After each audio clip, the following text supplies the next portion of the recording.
Bom, gente, agora no segundo vídeo é necessário que a gente preste bastante atenção, até porque nós estamos à distância e é claro que as dúvidas eu vou aguardar que vocês também remetam, né, ao meu privado, ou em grupo, ou por e-mail, não importa o canal. Mas é importante tirar as dúvidas, tá bom? Mas é simples o que o idealizador da geometria descritiva, o método mongiano, né, o Gaspar Monge, cria esse método. E é simples a maneira como ele conduz a tua observação dentro daquilo que ele chamou de eixo de diedros. A gente chama também de diedro, né? Tanto faz.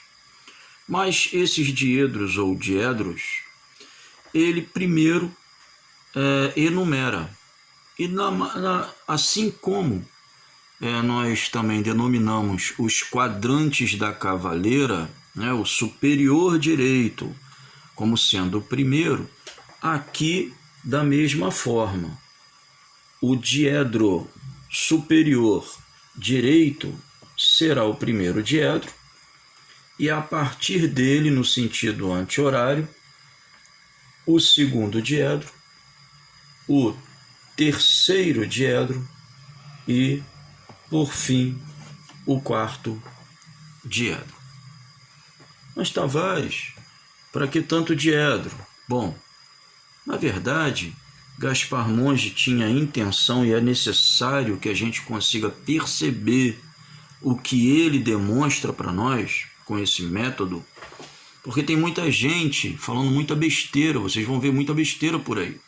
Mas se você compreende o que ele quer que você observe, se torna até simples e muito claro. Porque o segundo e o quarto diedros são opções, mas mundialmente ninguém utiliza.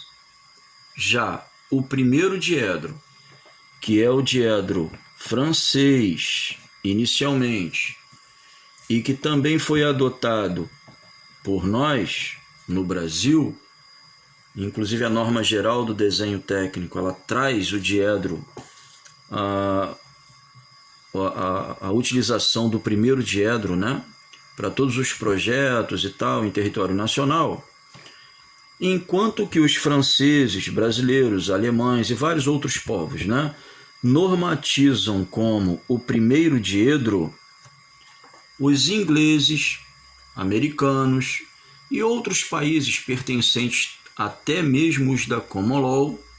Lembrando que os países da Common Law são aqueles países cujo chefe de Estado é a rainha, né, da Grã-Bretanha, da Inglaterra, e os seus chefes de governo são então primeiros ministros locais, como Canadá, Austrália, Nova Zelândia e outros, né, alguns africanos até bem pouco tempo.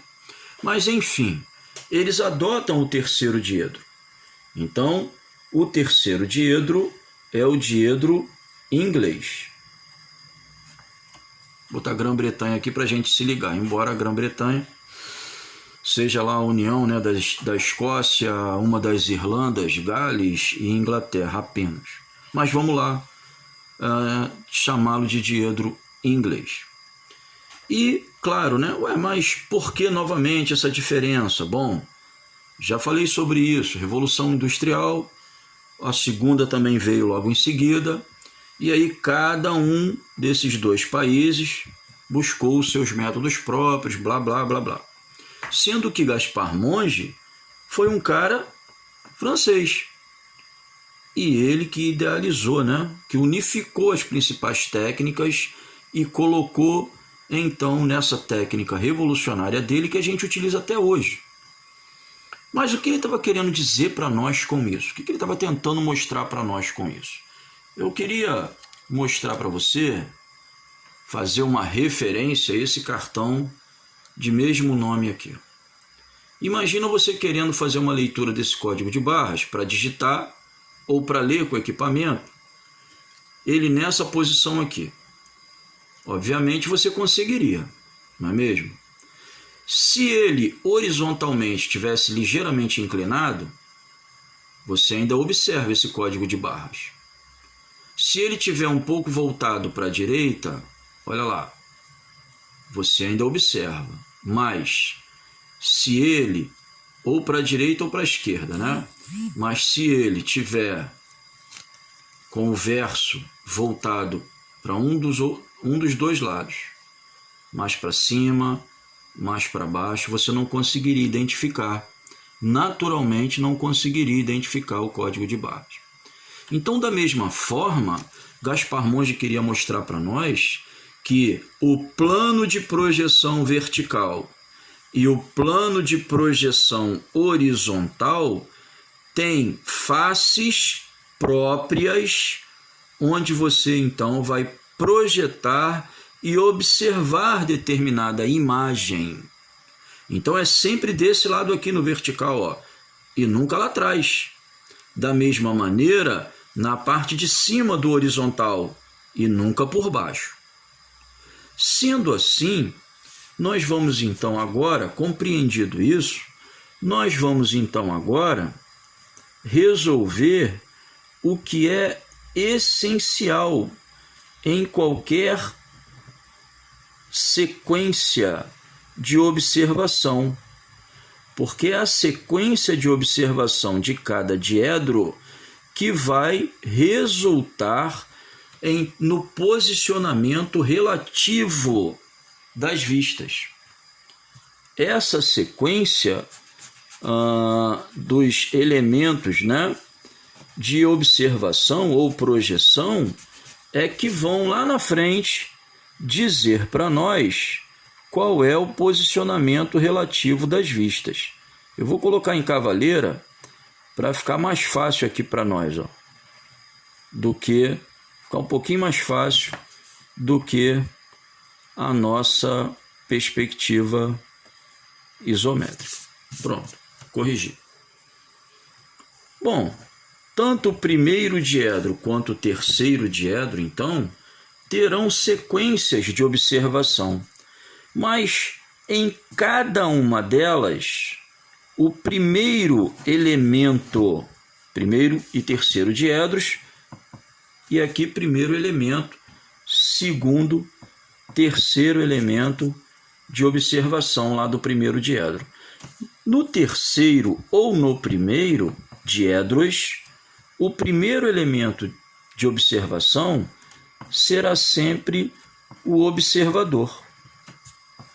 Não tem jeito, porque não há e não haverá imagem sem que exista o observador. Poderá haver o objeto, a coisa, a pedra, a árvore, o animal, o rio, o lago, a nuvem, mas não a imagem. Então, para haver a imagem, tem que haver um observador. Mas em primeiro diedro, seguindo o observador, ó, o observador, ele quer ver o que está aqui no plano frontal. Então ele se posiciona, ó. Tá lá. O nosso observador. Ele observa, claro, né, de acordo com a regra, a uma distância infinita do objeto, tal, mas como se ele fosse o Sol, que incidisse no plano frontal a sua luz, se ele fosse o Sol, né, e então a sombra seria projetada lá no plano de projeção, ó, com a forma daquilo que está diante dele, o plano frontal. Mas o que isso quer dizer para nós? Quer dizer que imediatamente após o observador, nós vamos verificar o objeto.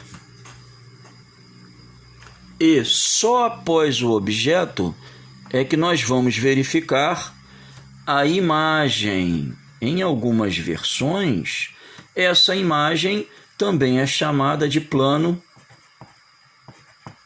de projeção. Será que em terceiro diedro isso também acontece? Porque ó, a imagem tem que ser projetada aqui. E aí, o meu observador, conforme a gente verificou, né? O meu observador, ele tem que estar diante da imagem. Mas o objeto representado vai estar lá, ó.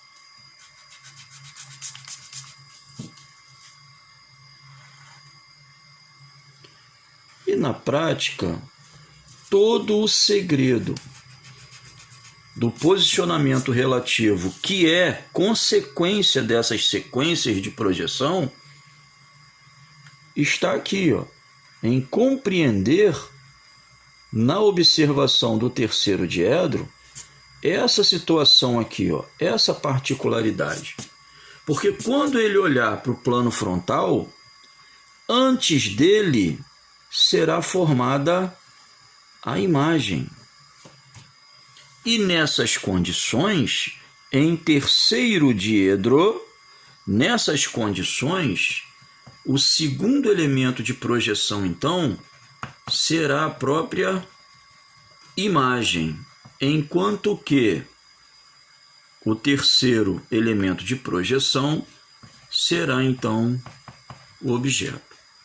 Notem que, apesar do observador ser o primeiro elemento da sequência de projeção ou observação, lá no primeiro diedro segue-se o objeto, em terceiro vem a imagem. Em primeiro diedro, tudo termina na imagem, mas em terceiro diedro, tudo termina no próprio objeto. Essa diferença entre um e outro diedro já é previsível, porque um fica ao norte e o outro fica ao sul.